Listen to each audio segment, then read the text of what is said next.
Il y a plus de féminité chez l'homme que de masculinité chez la femme. La différence entre les deux sexes, c'est le résultat de l'éducation. En fait, on ne naît pas homme ou femme, on le devient. Dans un village au nord du Japon, les acteurs et actrices de ce spectacle de kabuki sont tous des hommes.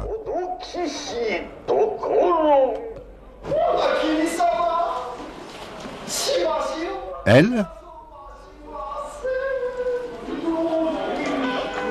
c'est lui. Il est patron d'une entreprise de fermentation de soja.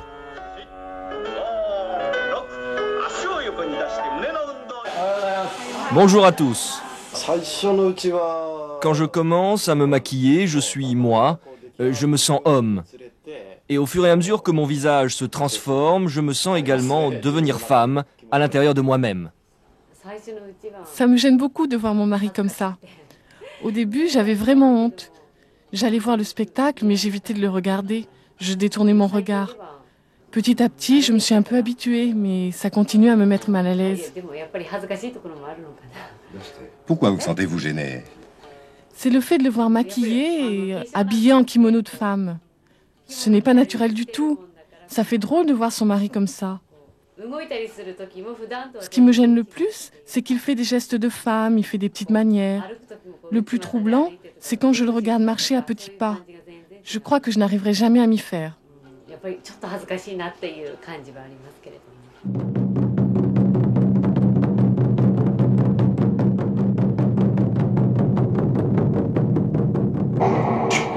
Elle aussi?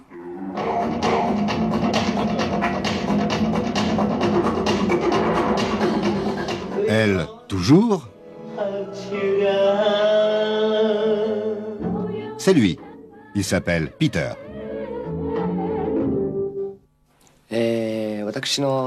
Mon père enseigne le Jutamai à Osaka. Le Jutamai, c'est une danse considérée comme supérieure au kabuki et aux arts traditionnels.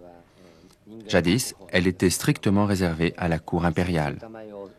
Mon père est trésor national de cette danse sacrée. Ça correspond à la plus haute distinction artistique au Japon. Les étudiantes de mon père sont des geishas. Quand j'étais gosse, elles venaient étudier à la maison. Mon enfance a baigné dans l'odeur de leurs fards et des lacs de leurs perruques. J'habitais au sud d'Osaka, dans un quartier réputé pour ses geishas.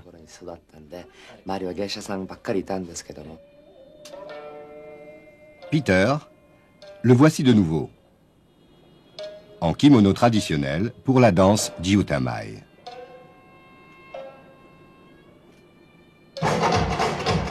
Et c'est toujours Peter. Peter n'aurait jamais pu être trésor national comme son père. Alors il a choisi le blasphème, le spectacle profane et provocateur. Il est passé de l'art sacré à l'hyperréalisme, et dans son domaine, il est un maître. Je ne veux pas être considéré comme un homme ou comme une femme. Je suis avant tout un être humain. La société impose la séparation en deux genres. C'est la classification la plus évidente, mais elle est réductrice. L'individu est fait d'éléments plus complexes, aussi riches que la gamme des couleurs. Moi, j'ai choisi d'être neutre et blanc. En tant qu'acteur, je peux me colorier en mauve, rouge ou n'importe quelle couleur. Je suis tour à tour homme ou femme, ou même animal. Ce qui m'intéresse, c'est d'être autre chose que moi-même.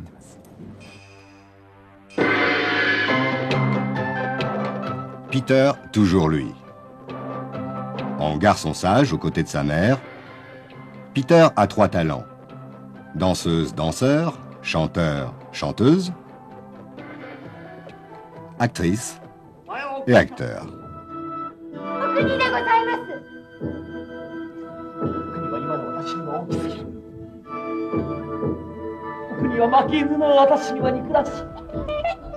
Les premiers rôles du théâtre amateur répètent leur texte.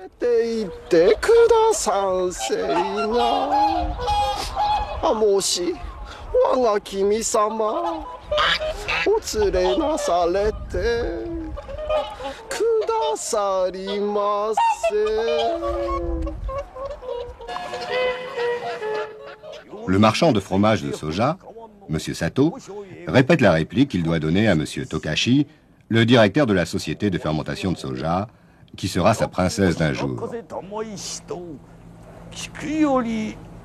Ça lui permet de s'évader de ses chaudrons et de vivre une autre vie, celle qu'il aime.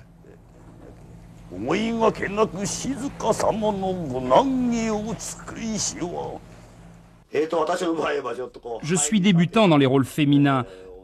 On ne me confie pas de premier rôle. Jusqu'à présent, j'ai interprété beaucoup de rôles masculins. Mais dans les deux cas, le plus facile pour moi, c'est de jouer les méchants ou les mégères. Ça me plaît beaucoup. Quelquefois, je le vois répéter à la maison. Il fait des grands gestes. Je me dis que c'est sa passion. Je ne me sens pas concernée.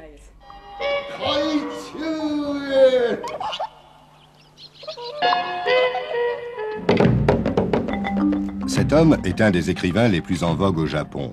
Il s'appelle Shimoda. En 92, il a obtenu l'équivalent du Goncourt.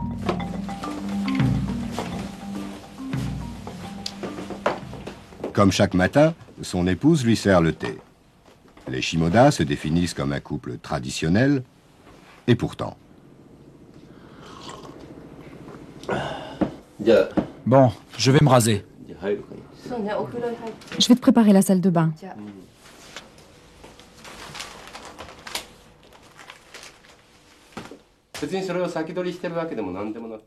Si je suis habillé comme ça, ce n'est pas pour représenter une quelconque avant-garde. Ce n'est pas du tout mon objectif. J'essaie seulement d'exprimer ma propre personnalité. Ma tenue vestimentaire exprime ce que je suis, ce qu'il y a de plus profond en moi. N'y voyez pas autre chose.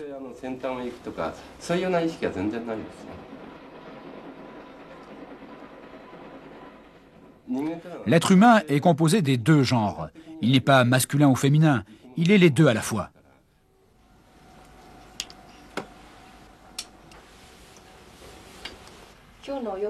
Qu'est-ce que tu vas mettre aujourd'hui? Je vais mettre mon lamé blanc. Tiens, passe-le-moi s'il te plaît.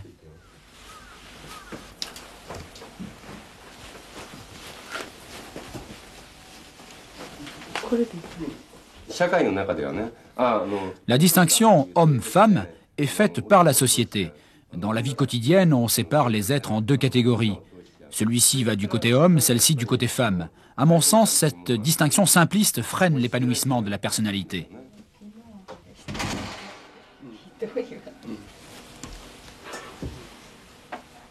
Je ne veux pas particulièrement m'habiller comme une femme. Je ne veux ni d'un modèle féminin, ni d'un modèle masculin. Je ne cherche pas à suivre une mode. Je compose avec un ensemble d'éléments pour être le plus proche possible de ce que je porte en moi, c'est-à-dire l'élément masculin et l'élément féminin. La seule chose qui m'importe, c'est d'être en harmonie avec ma nature.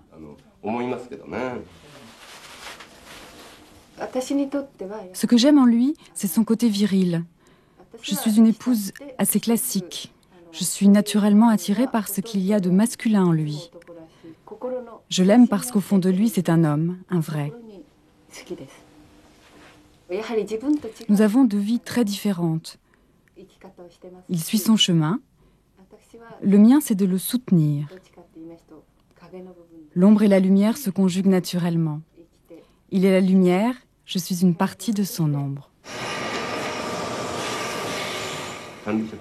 Il y a au Japon de plus en plus de clubs spécialisés où les cadres viennent se travestir en femmes. Si j'étais moi-même cadre ou employé, j'irais sans doute dans ce genre d'établissement. Mais fondamentalement, ça ne me satisferait pas. L'idéal pour moi, c'est de pouvoir se vêtir comme on le sent, à n'importe quelle heure du jour ou de la nuit.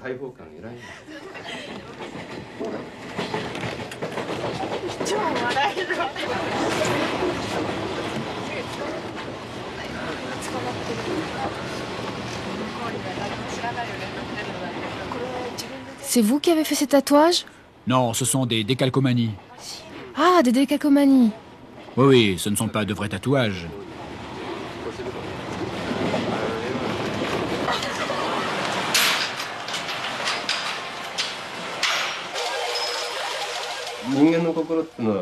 Comme les gens n'ont pas la possibilité d'exprimer leur goût, leurs envies, leurs fantasmes, ils sont contents de voir que quelqu'un d'autre les réalise à leur place.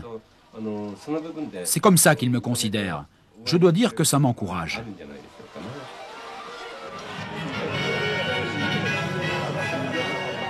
Kageki Shimoda fait partie des plus grandes vedettes contemporaines. La chaîne Asahi a réuni sur son plateau les stars de l'année. Shimoda a accepté d'être au rendez-vous.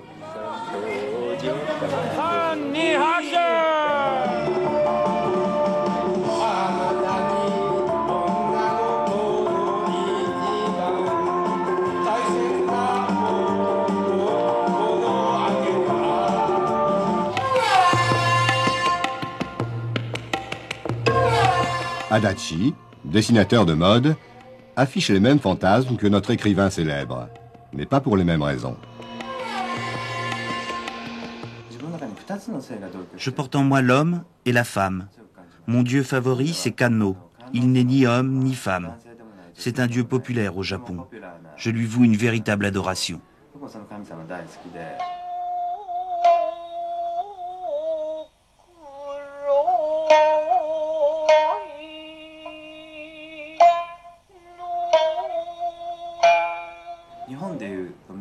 En japonais existe le terme meimeshi. Dans notre écriture, c'est un signe qui reproduit 2 fois celui de la femme. Il signifie une sorte d'ambivalence naturelle. Avec le temps, il a pris un sens péjoratif qui désigne les peureux, les timorés. Alors, beaucoup d'hommes ont peur de franchir le pas. Ils ont en eux cette dualité, mais ils n'osent pas l'exprimer. Il y a plus de féminité chez l'homme que de masculinité chez la femme. La différence entre les 2 sexes, c'est le résultat de l'éducation. En fait, on ne naît pas homme ou femme, on le devient.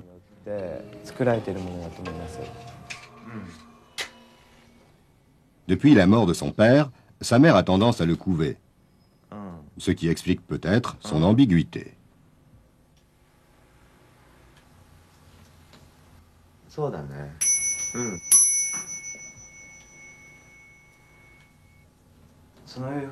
Ça fait bien 5 ans que je t'ai fait le pull que tu portes. Je le préfère à tous les autres, même ceux qui sont plus à la mode. C'est toi qui me l'as offert, je le porterai jusqu'à ma mort.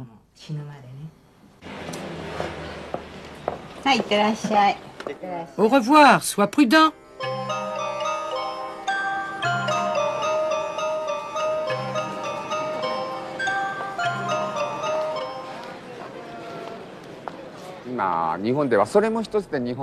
Un des grands problèmes contemporains au Japon, c'est le complexe de la mère. De plus en plus d'hommes viennent se blottir dans le giron maternel et les mères ont tendance à kidnapper leur enfant. Elles en font une chose qu'elles transforment et qu'elles modèlent à leur guise. Elles assurent leur éducation, mais cela devient presque du dressage d'animaux domestiques. Rien d'étonnant à ce qu'ici, certains perdent leur marque masculine et donnent libre cours à leur imagination. Ce phénomène a commencé il y a 10 ans. Chacun fait maintenant un peu ce qu'il veut. C'est pour ça que vous rencontrez des écrivains, des artistes et même des gens tout à fait ordinaires qui se travestissent en femmes. La nouveauté, c'est qu'ils sortent de chez eux habillés de cette façon.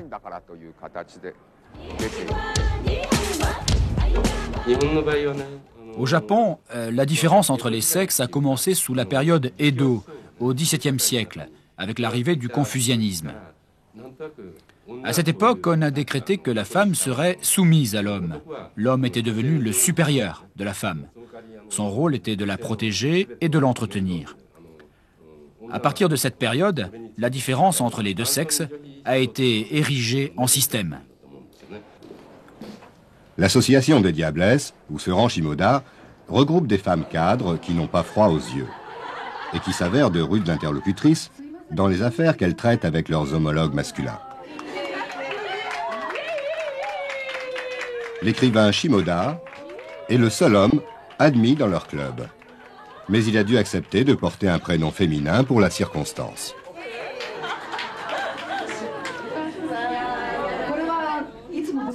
On peut acheter cet assortiment de bas en une seule pièce ou c'est vous-même qui les avez dépareillés?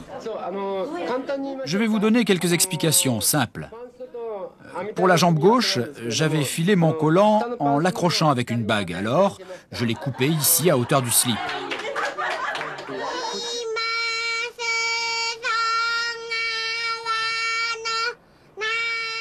Demain, c'est le jour du kabuki. Pour chasser les mauvais esprits, attirer les bons et avoir la garantie que le spectacle préparé durant toute l'année sera un succès, les villageois battent le riz qu'ils feront ensuite griller en offrande.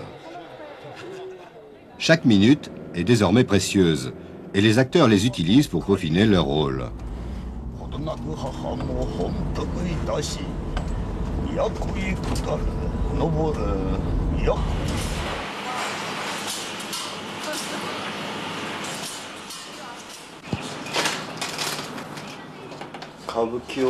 Je fais du kabuki depuis l'âge de 22 ans. J'en ai maintenant 37, ça fait donc 15 années de théâtre.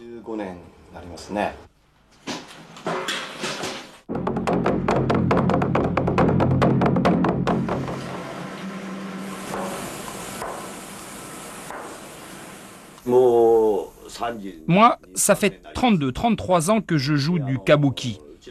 Mon père, mon grand-père et mon arrière-grand-père ont tous fait du kabuki. Dans la famille, on était spécialisé dans les rôles de femmes. Moi, je mélange un peu les deux.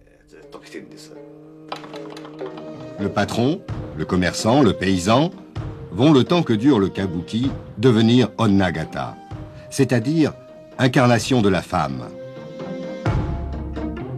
Leur jeu, pourtant, ne consistera pas à la copier, mais à la sublimer, à exprimer l'essence de la féminité.